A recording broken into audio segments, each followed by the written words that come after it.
아멘. 할렐루야. 오늘은 레위기 24장의 말씀,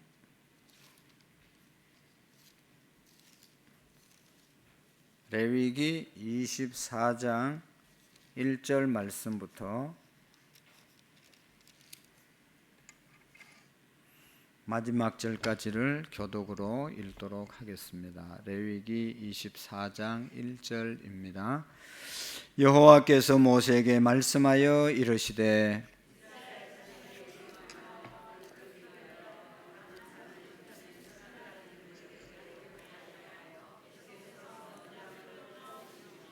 아론은 회막 안 정곡의 휘장 밖에서 저녁부터 아침까지 여호와 앞에 항상 등잔불을 정리할지니 이는 너희 대대로 지킬 영원한 규례라.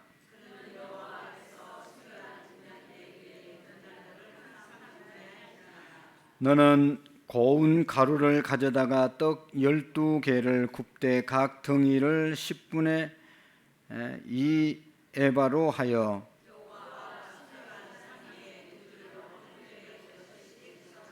너는 또 정결한 유향을 그 각 줄 위에 두어 기념물로 여호와께 화제를 삼을 것이며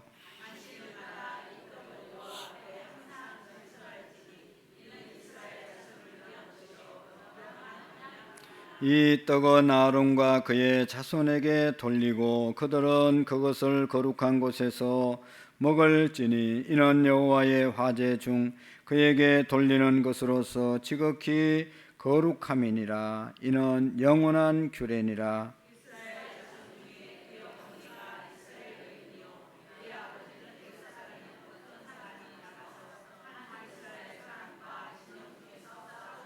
그 이스라엘 여인의 아들이 여호와의 이름을 모독하며 저주함으로 무리가 끌고 모세에게로 가니라. 그의 어머니의 이름은 슬로미시요 단지파 드보라의 딸이었더라. 여호와께서 모세에게 말씀하여 이르시되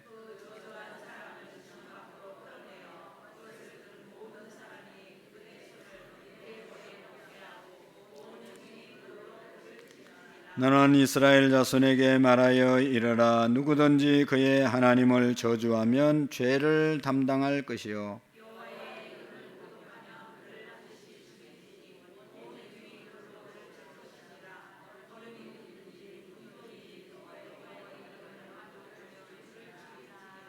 사람을 쳐 죽인 자는 반드시 죽일 것이요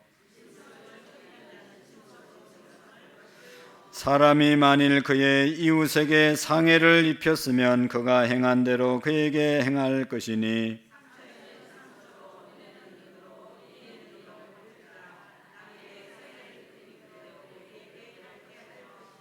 짐승을 죽인 자는 그것을 물어 줄 것이요 사람을 죽인 자는 죽일지니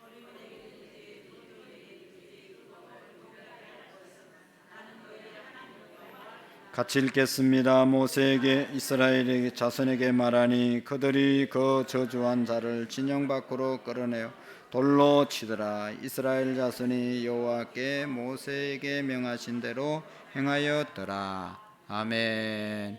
할렐루야. 요나서 1장 2절 말씀, 요나서 1장 2절 말씀 같이 읽도록 하겠습니다. 시작. 너는 일어나 저 큰 성읍 니느웨로 가서 그것을 향하여 외치라. 그 악독이 내 앞에 상달되었음이니라 하시니라.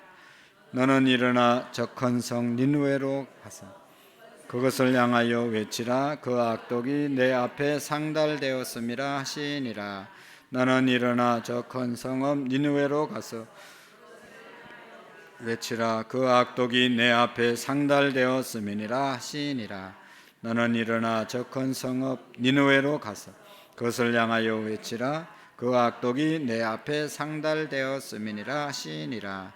너는 일어나 그 큰 성읍 니느웨로 가서 그것을 향하여 외치라. 그 악독이 내게 상달되었음이니라 하시니라. 아멘. 요나에게 니느웨 가서 말씀 전하라고 하시는 그 말씀이 오늘 우리에게 임한 말씀인 줄로 믿으시기를 바랍니다. 그래서 니누에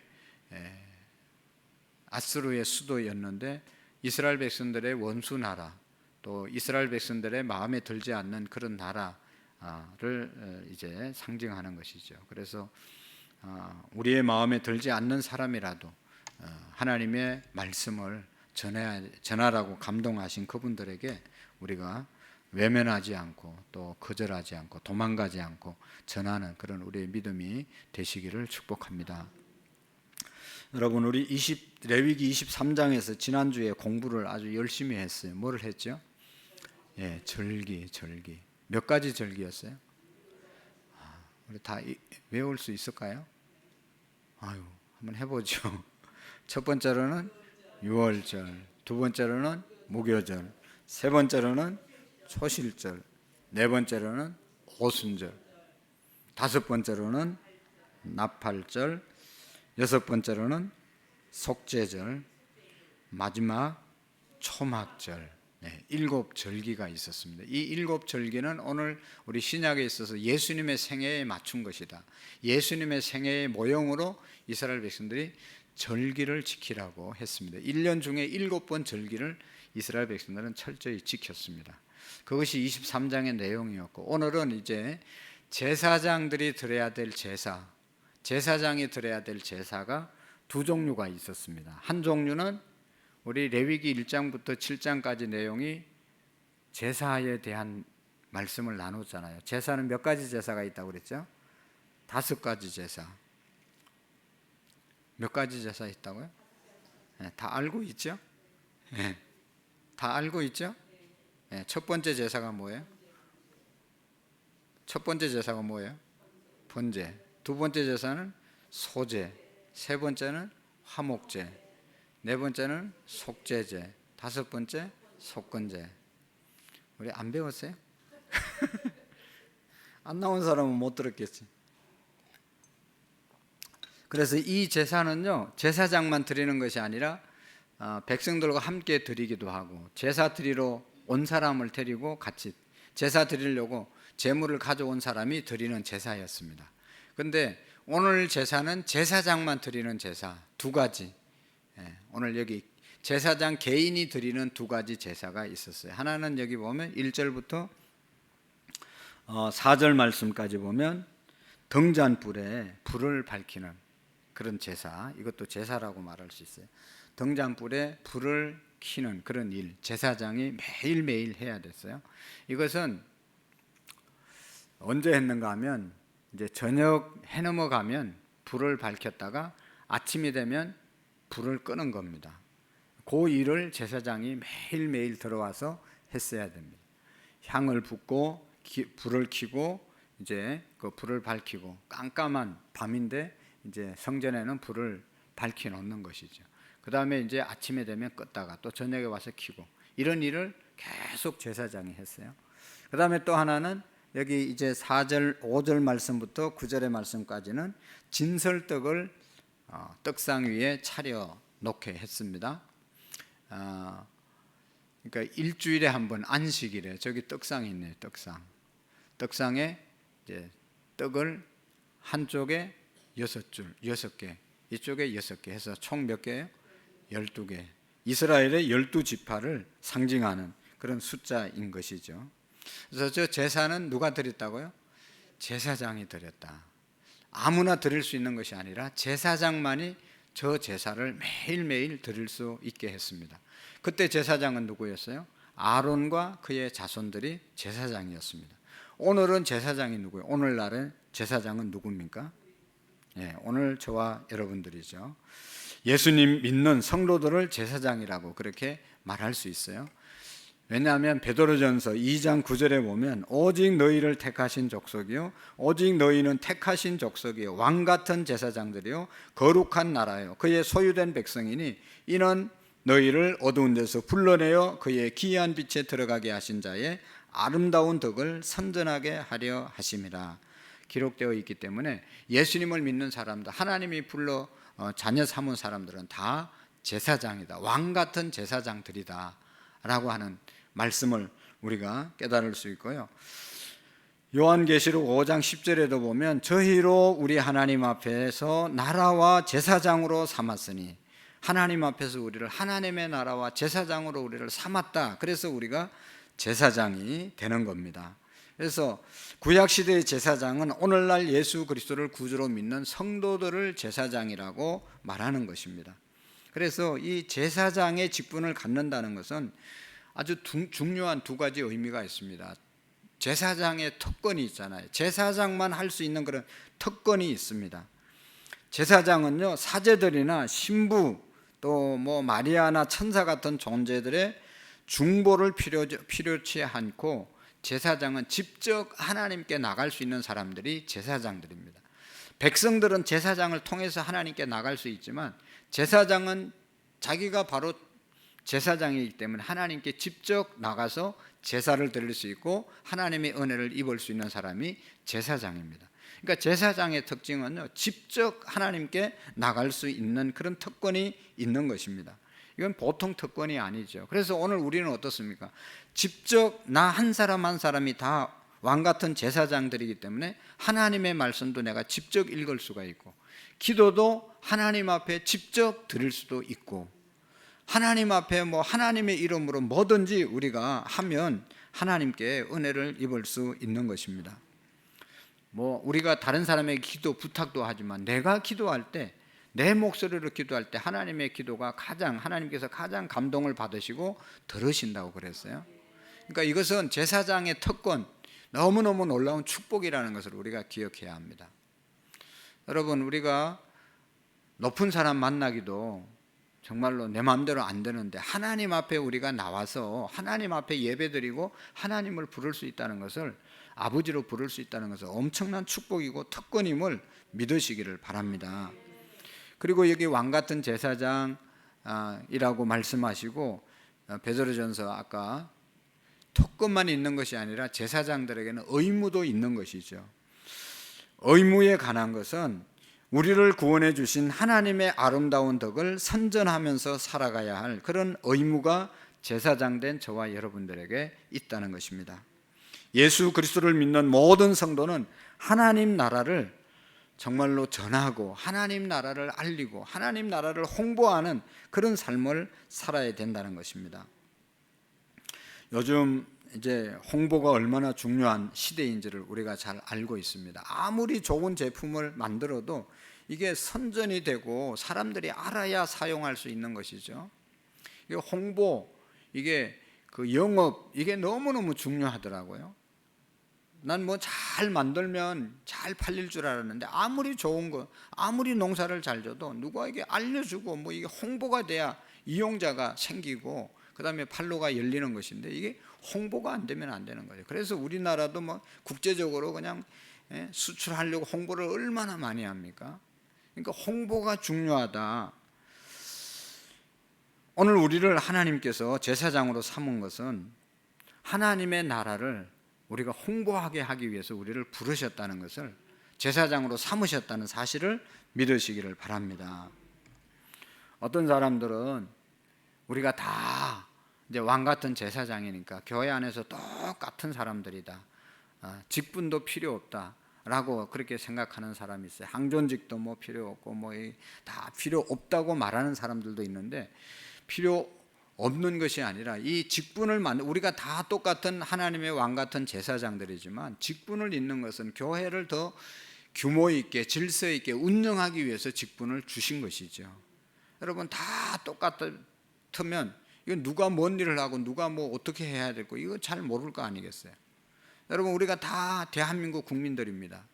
그러니까 다 똑같은 대한민국 국민들이죠. 그러나 대통령이 있고 장관이 있고 또 뭐가 있고 구청장이 있고 시장이 있고 다 있어야 이게 나라가 제대로 운영이 되어지죠. 다 똑같은 국민이라고 해서 대통령도 안 세우고 장관도 안 세우고 시장도 안 세우고 구청장도 안 세우고 아무도 안 세우면 이게 뒤죽박죽 될 거 아니겠어요? 교회도 꼭 마찬가지입니다. 우리가 다 왕같은 제사장이지만 하나님께서 직분자로 세워주신 것은 교회 질서를 유지하고 사명을 수행하라고 우리에게 각자의 이 직분을 주신 줄로 믿으시기를 바랍니다. 교회 안에 직분이 없었다면, 질서가 유지되지 될 수가 없고 사명을 잘 감당할 수가 없는 것이죠. 그래서 제사장은 공적인 예배, 번제, 소제, 화목제, 속죄제, 속건제를 드릴 뿐만 아니라 개인적으로도 이 제사를 드려야 된다. 그 제사, 개인적으로 드려야 될 그런 제사를 우리가 여기 오늘 아까 얘기했지만 첫 번째로는 매일매일 불을 밝히는 그 일을, 성막 안에 들어가서 불을 밝히는 그 일을 매일매일 해야 되었습니다. 우리 한번 그 등잔 때 다시 한번 비춰주실까요? 아까 비춰줬나요? 저게 이제 우리가 성막은 상상이 가죠. 성막이 있고 성막 이 안쪽에 휘장이 있고 이 휘장 안에를 지성소라고 그러고 저쪽에를 성막이라고 그러잖아요. 성소라고 그러잖아요. 그 저 성소에 이쪽에는 저기 뭐래요? 등잔. 그다음에 이쪽에는 떡상. 요 중간에는 향단. 그 휘장 안에는 뭐가 있다고 그랬어요? 법궤가 있습니다. 그러니까 깜깜한데 밤에는 막 깜깜할 거 아니겠어요. 그런데 저 불을 밝혀 놓으면 항상 성막 안에 빛이 사라지지 않고 있는 것이죠. 그래서 제사장은요 저녁마다 들어가서 저 등대 위에 아주 좋은 감람류를 채워서 불을 붙이고 또 아침에 들어가서 끄는 그 일을 매일매일 해야 하는 것입니다.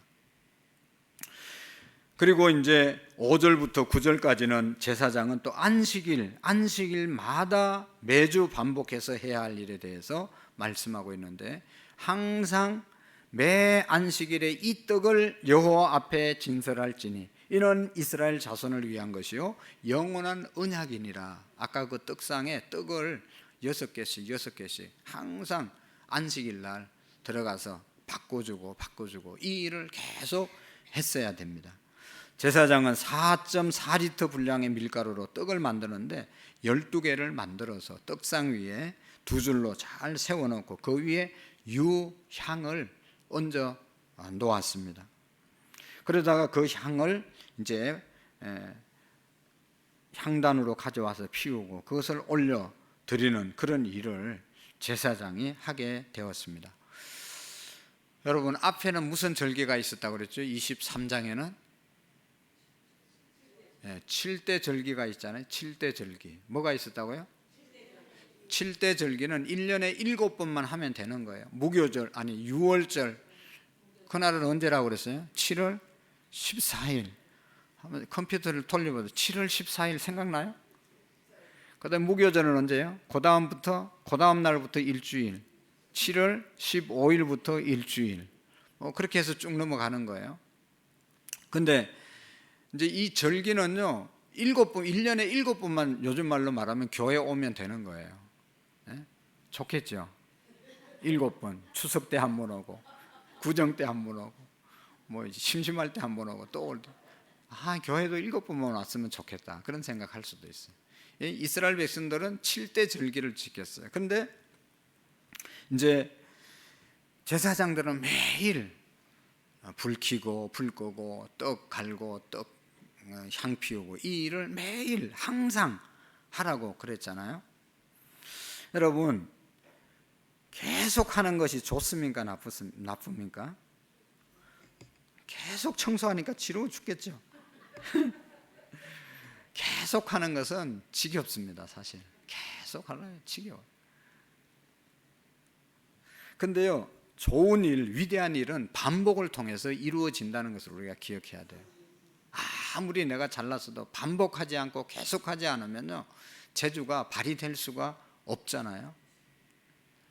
우리가 영어 다 배웠잖아요. 영어 안 배웠어요? 영어 다 중학교 때도 배우고 고등학교 때도 배우고 대학 몇 년을 배웠어요. 3년, 6년, 4년 하면 7년. 또 뭐 혼자서도 집에 뭐 생각을 옛날에 막 했잖아요. 근데 지금은 영어 잘해요? 외국인 만나면 도망가기 바쁘죠. 왜 그래요? 했어도 계속 반복 안 하니까 다 잊어버리는 거죠. 한문도 그 막 학교 다닐 때 뭐 열심히 배웠는데 지금 보면 읽기는 하겠는데 쓰지를 못하겠어요. 안 써보니까 이게 다 잊어버려요. 자꾸 써야지 이게 써지는데 이거 다 글자는 알잖아요. 그래서 자기 이름은 다 쓰죠. 자주 써봐서. 근데 가족 이름은 한문으로 다 못 써요. 알기는 다 아는데 읽기는 다 읽는데 못 써요. 반복 안 했기 때문에. 반복이 얼마나 큰 힘이 되는지 모르죠. 외국어 우리가 못하는 이유가 반복. 외국어를 잘할 수 있는 건 다른 방법이 없다. 계속 반복하는 방법밖에 없다잖아요. 여러분, 우리가 단반지, 단순하고 반복하고 지속적으로 해야 우리의 믿음도 우리의 의식도 변하는 것입니다. 그러니까 사실은 설교도 했던 거 또 하고 또 하고 또 하고 될 때까지 해야 되는데, 우리는 뭐 잘나지도 못했습니다. 맨날 새로운 거 하고 또 새롭게 해야 된다고 생각하고, 새로운 거 해도 실천도 못하는데 맨날 새로운 거 하느라고 하는 사람도 죽어나고 듣는 사람도 뭐 실천도 못하고 아무 유익이 없고, 진짜 지금 너무 안타까운 현실이에요. 우리가 뭐 설교 들은 거 다 실천하고 살아갑니까? 했던 거 하면 끄떡끄떡하고 다 아는 것도 하시네, 이렇게 하지만 실천을 해야 될까요? 실천하지 못한 것은 내 것이 아닌데. 여러분, 운동도 마찬가지죠. 뭐 탁구를 잘 치려면 계속 쳐야 돼요. 조그만한 공 계속 치면 잘 치게 돼 있어요. 근데 했다 안 했다 그러면 맨날 뭐 제자리 걸음이잖아요. 피아노를 치도 마찬가지예요. 계속 치면 잘 치게 돼 있는데 생각날 때마다 치면 이게 발전이 없는 것입니다. 반복하는 것은 어떻게 하면 지루하고 재미가 없이 보여도 반복을 통해서 역사가 이루어진다는 것을 믿으시기를 바랍니다. 여러분, 반복하는 것을 두려워하거나 식상해하면 안 됩니다. 계속 반복해야 돼요. 기도도 누가 잘해요? 계속 하는 사람이 잘하는 거예요. 특별 때 나와서 하다 보면 특별할 때는 뭐 좀 하다 또 뭐 평상시에 해야 되는데 평상시에는 잘 안 되는 거예요. 항상 반복하는, 항상 하는 사람이 계속 기도할 수 있는 겁니다. 말씀도 우리가 그냥 계속 읽어야 계속 그 말씀이 내게 살아있는 것이지, 어느 때 읽고 어느 때 안 읽고 말씀으로 살아갈 수가 없는 것이죠. 제사장들이 아침 저녁에 성전에 들어와서 불을 끄고 불을 밝히고 또 안식일마다 떡을 가는 것처럼 우리도 매일 항상 하나님의 말씀, 기도, 또 우리가 예배, 이것을 항상 해야 되는 겁니다. 여러분, 우리가 이 찬양단도 찬양을 하잖아요. 여기 찬양할 거 앞에 먼저 와서 연습하잖아요. 반복을 많이 한 찬양일수록 찬양단들도 자기들도 은혜 받고 또 그래서 쉽게 은혜롭게 더 잘할 수 있어요. 한 번 딱 하고 다 아는데 한 번 연습하고 부르는 거와 두 번 하고 세 번 하고 네 번 하고, 그래서 완전히 그 찬양에 내가 은혜를 받고 또 함께 찬양하는 것과는 다르지 않습니까? 그래서 성가대원들, 찬양대원들이 아침 뭐 9시 반부터 모여서 막 11시까지 계속 연습하다 올라오잖아요. 저는 막 대단하다고 생각해요. 했던 것도 하고 했던 것도 하고 안 되면 또 하고 또 시키고 막 계속 될 때까지 지휘자가 반복하잖아요. 우리같이 음악성이 없는 사람은 대충 해서 가사만 뭐 알아가지고 대충 하면 그냥 되는 줄 알고 시키면, 전문가들은 그게 다 알기 때문에 마음에 안 드는 거예요. 하나님 마음은 어떨까 생각을 해봤어요. 지휘자보다 훨씬 더 하나님은 더 수준이 있지 않겠어요? 그래밖에 못하나, 그런 소리는 안 하겠지만 그래도 더 준비할 수 있는 대로 최대한 준비해서 은혜롭게 드리라고 하지 않겠습니까? 여러분, 지겹다고 아빠가 이제 출근하기 싫어, 지겨워서 못하겠다, 아빠 출근 안 하고 엄마 집에서 설거지하는 거 살림하는 거 지겨워 죽겠다, 이제 도저히 안 하겠다, 엄마 때리치고 주부 때리치고 자식 공부하는 거나 맨날 학교 다니는 거 지겨워 죽겠다, 학교 안 가고, 그럼 그 집안은 어떻게 되겠어요? 아빠 직장도 안 가지, 사업도 안 하지, 엄마 살림 끊었지, 자식 공부 안 하지, 그 집안은 어떻게 되겠어요? 매일 해야 되는 거 힘들다고 지겹다고 재미없다고 안 하면 집안이 망할 수밖에 없는 것이죠. 그러나 여러분, 중요한 일은 항상 반복으로 이루어진다는 것을 기억하시기를 바랍니다. 저도 이렇게 휴가를 갔다 오고 새벽기도 안 나오고 뭐 이렇게 쉬면, 쉴 때는 좋은데 와서 하려면요 아주 죽을 맛이에요. 쉬었다 오면 계속하면 계속 하는데 이게 한번 쉬었다가 다시 회복하는 게 쉬운 일이 아니에요. 이거 계속 해야 되는 거예요. 여러분들도 오늘 한 새벽기도 안 나온 사람들은 새벽기도 나오기가 진짜 힘든 거예요. 매일 나오는 분들은 그냥 매일 나오는 거예요. 예배도 마찬가지고 신앙생활이 그런 겁니다. 매주 같은 환경에서 예배하고 동일한 기도를 하고 동일한 말씀을 듣는 것 같지만 이런 반복적인 신앙생활을 통해서 우리의 신앙이 자꾸만 발전하고 성장하고 단단해진다는 것을 믿으시기를 바랍니다. 그러니까 오늘처럼 비가 오나 또 비가 그치나 눈이 오나 좀 있으면 또 눈 와서 또 힘들 거예요. 계속 와야지 우리의 믿음이 성장한다니까요. 여러분, 돈 버는 사람들이 일확천금을 얻는 것보다 조금씩 저축해서 남는 것이 더 많습니다. 여러분, 일확천금 복권 당첨돼서 정말로 마지막까지 잘 살았다는 사람이 몇 명이나 있습니까? 봤어요? 난 당첨한 사람도 못 보고 망한 사람도 못 봤기 때문에 잘 모르겠는데 이건 뭐 신문에 나잖아요. 가끔 미국에 당첨돼가지고 제대로 산 사람이 거의 없다는, 이혼하고 알코올 중독되고 마약 중독되고 그래서 그냥 병 걸려서 죽는 것, 이게 복권 당첨된 사람의 인생이라는 것. 그러니까 한 번 해가지고 뭐 대박 나는 것은요 결코 좋은 게 아니에요. 이단들은 뭐예요? 우리 교회에 오면 그냥 역사가 일어난다고 그래서 자기 교회 가서 한 번 안수 받으면 대박 난다고. 그게 이단이에요. 하나님께서는 심은 대로 주지 그냥 한 번 해서 대박 터뜨리면 세상에 이게 되겠어요? 그럼 불공평한 세상을 하나님이 왜 만드시겠어요? 매일매일 성실하게 심은 대로 거두게 하시는 분이 하나님이신 줄로 믿습니다. 벌은 돈을 함부로 낭비하지 않고 방탕하는 데 사용하지 않기 때문에 평안한 삶, 그것이 우리에게 복을 갖다 주는 겁니다. 많은 돈 그거 잘 관리하면 좋지만 적은 돈이라도 계속해서 조금씩 저축하는 거 아니겠어요? 여러분, 많이 저축하시는 분도 계시지만 100원 벌으면 10원이라도 저축을 해야 그 다음부터 20원 되고 30원 되는 것 아니겠어요? 그래요, 안 그래요? 대답을 왜 안 하세요? 꾸준하게 하는, 매일. 할렐루야. 큰 돈 생기면 어떻게 하겠다고 생각하지 말고 10원이라도 여러분 아껴서 우리가 전략하고 그렇게 해야 뭐가 되는 거지. 그냥 하루아침에 뭐가 되는 게 없다니까. 기도도 예배도 말씀도 한 절부터 읽고 한 장이라도 읽고 시작하면 그게 쌓여서 우리의 믿음이 되는 것이지, 매일매일 아침 저녁으로 가서 불 밝히고 또 아침에 가서 불 끄고 주일 되면 떡 진설하고 바꾸고 이런 일을 매일 해야 된다는 것입니다. 그래서 여러분, 하나님 복권 당첨되게 해주세요, 그렇게 절대로 기도하지 마세요. 그거 붙잡고 백날 기도해도 안 돼요. 복권 장사 오늘 안 왔으니까 복권 돼서 될 것 같으면 하나님이 사라고 성경에 안 그러겠어요? 아유, 너들 얼마나 수고하냐, 복권 하나 사라. 너무 기도하고 애쓰지 말고. 성경에 마태복음 몇 장에 있을지도 모르는. 근데 절대로 아무리 뒤져봐도 그런 거 없어요. 매일매일 사셔야 되는 거예요.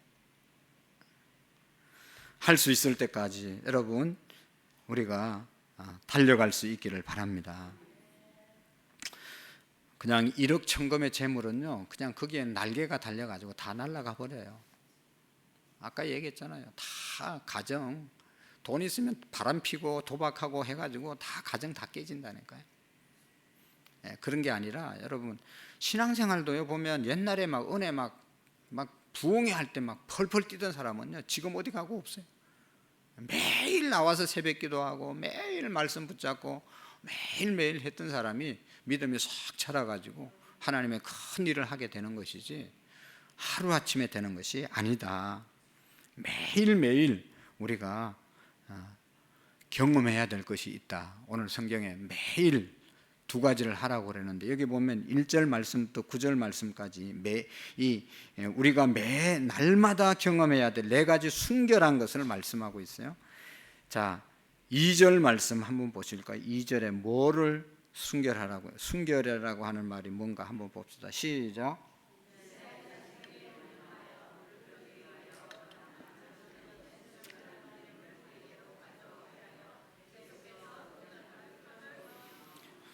예, 순결한 뭐예요?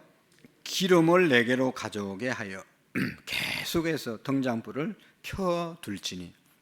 순결한 기름, 이것을 항상 여기 항상이라고 그랬나요? 계속해서 등잔불을 켜둘지며, 우리가 순결한 기름을 주님께로 가져와서 불을 밝혀야 된다. 그 다음에 두 번째 또 순결에 대한 얘기가 나오는데 4절 말씀 볼까요? 4절 시작. 그는 여호와 앞에서 순결한 등잔대 위에 등잔들을 항상 정리할지니. 아멘. 여기에는 순결한 뭐를? 등잔대 위에 등잔들을 항상 정리할지니라.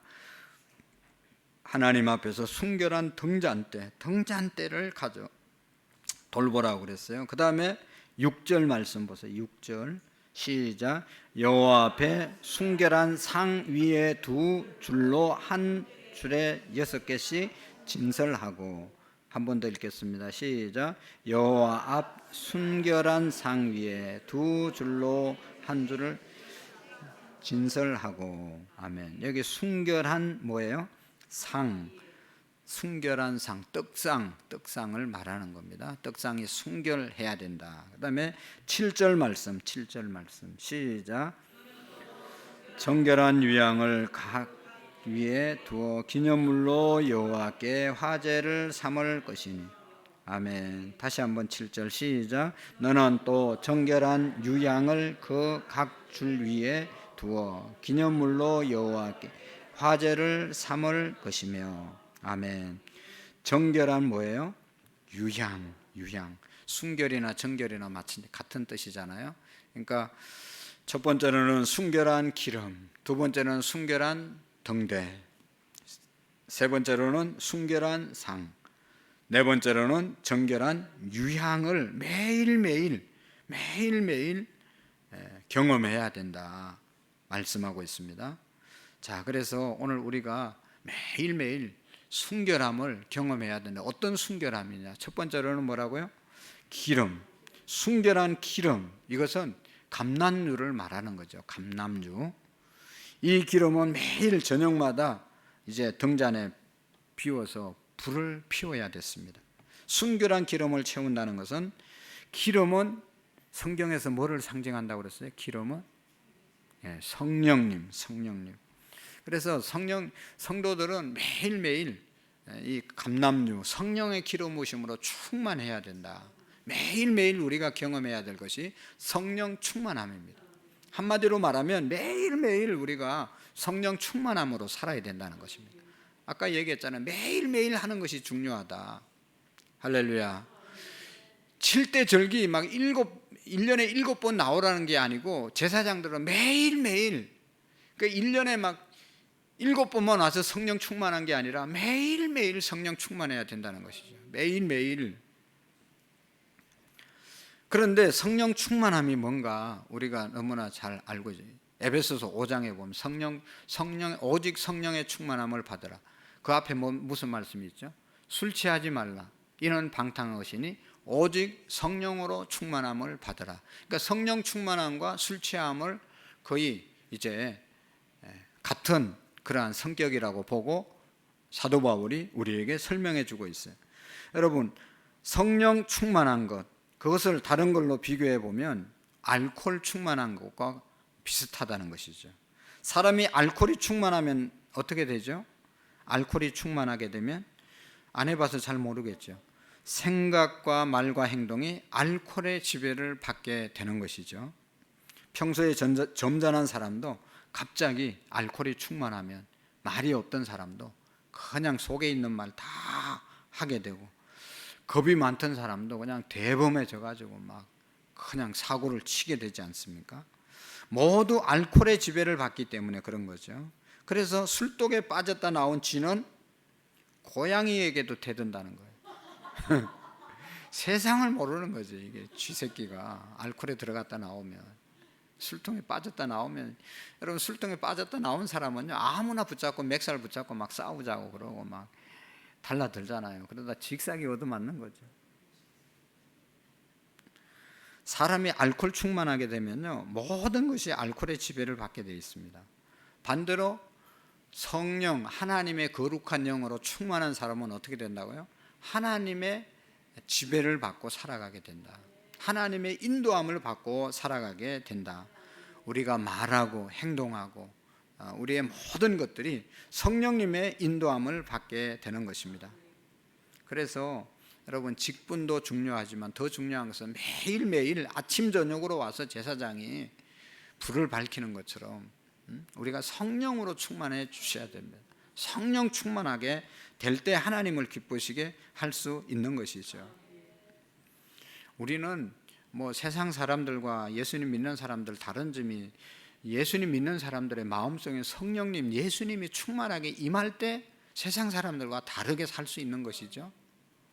뭐 우리가 다른 것을 먹습니까? 뭐 다른 공기를 마십니까? 다른 세계에 사는 것이 아닙니다. 우리 속에 성령으로 충만할 때 다른 삶을 살아낼 수 있는 것이죠. 성령 충만하지 않는 목회자들, 성령 충만하지 않는 성도들 삶 여러분 보시잖아요. 그 사람들과 뭐 교회 안 다니는, 예수님 안 믿는다고 말하는 사람과 다를 게 뭐가 있어요? 아무것도 없어요. 성령 충만할 때 구분이 되는 겁니다. 성령 충만할 때 하나님의 일들을 기쁘게 감당할 수 있는 것입니다. 여러분 성령 충만하면요 성령의 역사는 조명하는 역사가 있다고 그래서 조명, 비춰지는 역사. 하나님의 말씀을 읽었을 때 성령이 조명해 주시면 말씀을 깨닫게 된다. 말씀을 깨닫는 역사가 성령의 역사입니다. 그래서 여러분 말씀을 전가할 때 듣기 전에 우리가 항상 성령의 역사를 기대하는, 도우심을 구하는 그런 기도를 드리지 않습니까?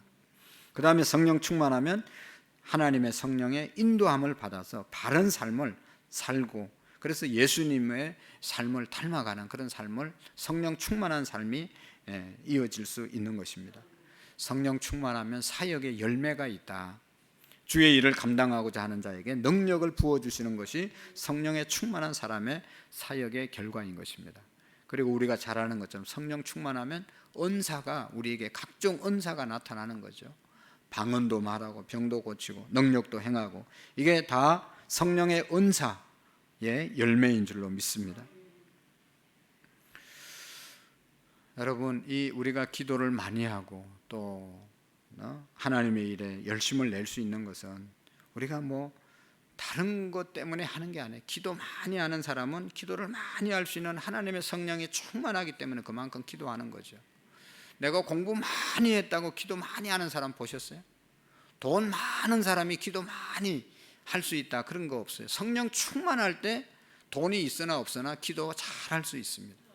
성령 충만할 때 내가 배우든지 안 배우든지 하나님의 일을 능력 있게 감당할 수 있는 것입니다. 아무리 많이 배우고 아무리 뭐 가진 것이 있더라도 성령 충만하지 않으면 하나님의 일, 하나님의 은사, 하나님의 능력은 맛볼 수가 없는 것입니다. 그래서 여러분 우리 모두가 성령님과 교제하면 늘 하나님의 은혜 가운데 살아가게 될 줄로 믿습니다. 그래서 여러분 첫 번째로 매일 아침 저녁으로 제사장이 개인적으로 와서 불을 밝히고 끄고 했던 것처럼, 안식일마다 떡을 바꾸어 준 것처럼 항상 해야 될 것이 성령 충만합니다. 할렐루야. 하나님 우리에게 성령의 충만함을 주시옵소서. 우리 가정에 제발 성령 충만한 가정 되게 해주십시오. 우리 교회가 성령 충만한 교회 되도록 날마다 우리가 기도해야 됩니다. 마귀는 얼마나 많이 역사해서 악한 일을 행하려고 하지 않습니까? 그래서 그런 것들이 역사하지 못하도록 성령 충만함을 아침 저녁으로 구하는 그런 우리의 믿음이 되시기를 축복합니다. 그 다음에 두 번째로 우리가 경험해야 될 것, 순결한 등대. 순결한 등대. 등대는요 금 34kg로 이렇게 만든 것입니다. 녹여서 만든 것이 아니라 다 이렇게 막 이거 손으로 주물에 넣어서 손쉽게 만든 것이 아니라 금을 때려서 모양을 만들어낸 것입니다. 그러니까 저렇게 금 등잔대를 만든 건 보통 기술이 아닌 것이죠. 그래서 제일 가운데 줄기와 양옆에 3개가 가지가 있는데, 그래서 7 등잔을 만들어 놓고 거기에 기름을 부어서 불을 붙인 겁니다. 그 가운데에는 예수 그리스도를 상징하고 이쪽 저쪽 6개는 성도들을 상징하는 것이죠. 그 예수님 중심으로 우리가 연합하는 그런 존재가 될 때 순결한 그런 기름으로 비춰야 함을 말씀하고 있습니다. 그러니까 예수님 중심으로 살 때 세상에 빛된 삶을 살아갈 수 있다. 예수님이 우리의 중심에 설 때, 예수님과 연합된 삶을 살 때 빛을 비출 수 있다는 것입니다. 복음은 어둠을 세상에 비치는 빛이죠. 그래서 여러분, 정말로 어느 곳에 가든지 만나는 사람들에게, 또 이제 명절이 우리에게 또 다가오고 있는데, 이럴 때 정말로 예수님 믿어야 죄 용서함 받고 천국 갈 수 있다. 예수님 믿어야 우리가 하나님의 축복 가운데 살아갈 수 있다고, 이런 복음의 빛을 기회가 있을 때마다 항상 비출 수 있는 저와 여러분들이 될 수 있기를 축복합니다. 그 다음에 여기 3번째 매일매일 해야 되는 것이 순결한 상, 순결한 상 위에 떡을 진설하는 것이었죠. 떡은, 그러니까 그 순결한 상 위에 떡을 2줄로 이렇게 6개씩 해서 2줄로 드리라고 그랬잖아요. 이 떡이, 성경에서는 떡이 상징하는 것이 뭐죠? 예수 그리스도를 말하는 것이죠. 예수님이 우리의 생명의 떡이라고 말씀했잖아요. 생명의 양식이라고 말씀했잖아요. 요한복음 6장 35절에 보면 예수께서 가라사대 내가 곧 생명의 떡이니 내게 오는 자는 결코 줄이지 아니할 터요 나를 믿는 자는 영원히 목마르지 아니하리라 기록되어 있습니다. 예수님이 우리에게 있어서 생명의 떡입니다. 예수님이 있으면 우리의 영혼이 허기가 지지 않습니다. 예수님이 늘 우리의 마음속에 있어야 되는 거예요. 그 다음에 또 성경에는 말씀이 떡이라고 말하죠. 말씀, 하나님의 말씀이 우리의 생명의 양식인 줄로 믿습니다. 그래서 성도는 육신의 떡으로 살지 않습니다. 사람이 밥만 먹고 살아갈 수가 있습니까? 우리는 영혼이 있는 존재이기 때문에 하나님의 입으로 나오는 모든 말씀으로 살 것이니라. 할렐루야. 마태복음 4장 4절 우리 한번 찾아볼까요? 마태복음 4장 4절.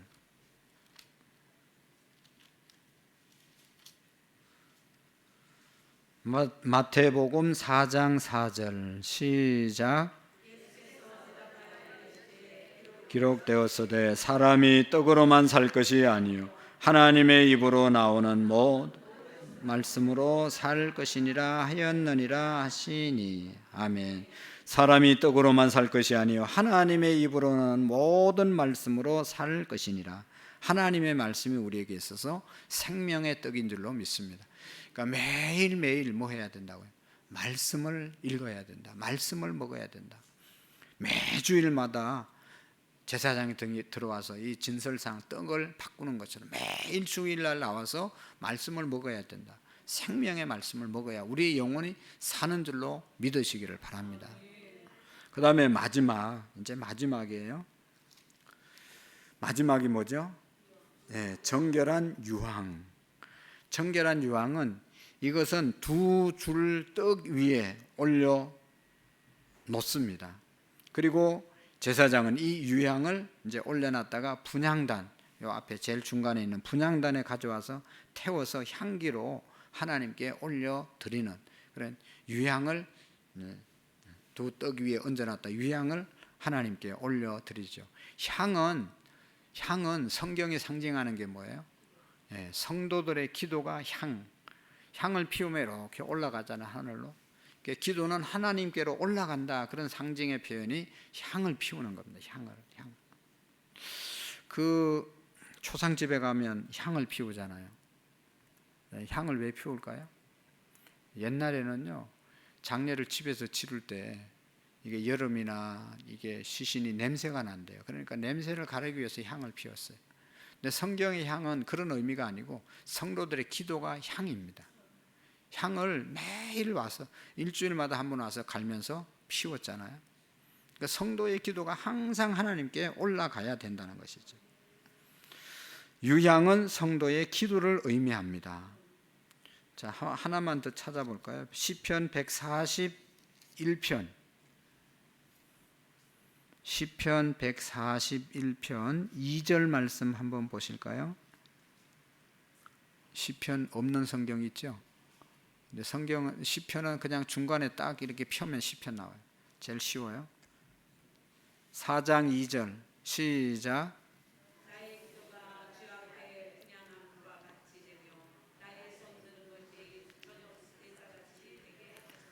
다시 한번 시작. 나의 기도가 주의 앞에 분향한 같이 되며 나의 손드는 것이 저녁 제사같이 되게 하소서. 아멘. 나의 기도가 주의 앞에 분향함 같이, 분향, 유향을 태워드리는 것이 분향이죠. 기도가 분향 것 같이 손을 드는 것이 저녁 제사와 같게 되게 하소서라고 기록되어 있습니다. 그래서 정결한 유향을 반복적으로 태우는 것은 성도들이 하나님 앞에 쉬지 않고 드리는 기도를 말하는 것입니다. 우리가 매일매일 드려야 될 아주 중요한 것, 매일매일 하는 것이 지겹고 뭐 아무것도 아닌 것처럼, 보잘것없는 것처럼 보이더라도 매일매일 하는 것을 통해서 우리가 살잖아요. 밥 먹는 거 그거 뭐 그냥 매일매일 먹어야 되잖아요. 같은 거 매일 먹어야 되는 거. 그래야 우리가 사는 겁니다. 매일 성령 충만해야 되고 매일 기도해야 되는 것이고 매일 말씀을 들어야 되는 것이고 매일 말씀을 비춰야, 그것이 바로 제사장들이 매일 해야 되는 그런 일인 줄로 믿습니다. 그래서 매일 하나님 앞에 1대1로, 첫 번째는 뭐라고 그랬어요? 매일 뭐 하라고요? 지금 다 얘기했잖아요. 3가지, 4가지. 제일 마지막은 뭐였어요? 기도, 유향. 매일 기도하고, 그 다음에는 말씀, 생각나는 대로 해봐요. 말씀을 먹어야 되고, 그 다음에 3번째는 등대, 빛을 비추라 그랬고 전도해야 되고, 첫 번째는 뭐예요? 그렇지, 성령 충만. 안 할 거예요? 매일매일 성령 충만함으로 사는, 이것이 제사장의 특권을 받은 저와 여러분들이 누려야 될 하나님의 축복인 줄로 믿습니다. 기도하시겠습니다.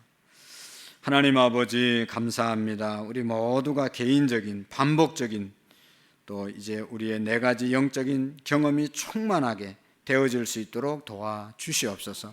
매일매일 성령 충만하게 하시고 매일매일 말씀을 먹게 해 주시옵시고, 또 매일 말씀을 증거하는 자들이 되게 하시고 매일매일 정말로 하나님의 영으로 충만한 삶, 기도의 삶을, 기도의 향을 올려드리는 우리의 믿음이 되게 해 주옵소서. 그래서 제사장으로 하나님 불러주신 그 특권과 하나님의 축복을 누리며 살아가는 우리 모든 성도님들 되게 해 주옵소서. 하나님 앞에 귀한 예물 드립니다. 사라 김갑중 집사님, 이광태 김연신 집사님, 지훈, 이재건 집사님, 김상훈, 방재용, 박옥란 집사님, 신명희 집사님, 한기진, 동민, 성민, 김혜자 집사님, 구자윤, 구다민, 홍석호, 곽현아 집사님, 하나님 앞에 귀하고 귀중한 예물 올려드립니다.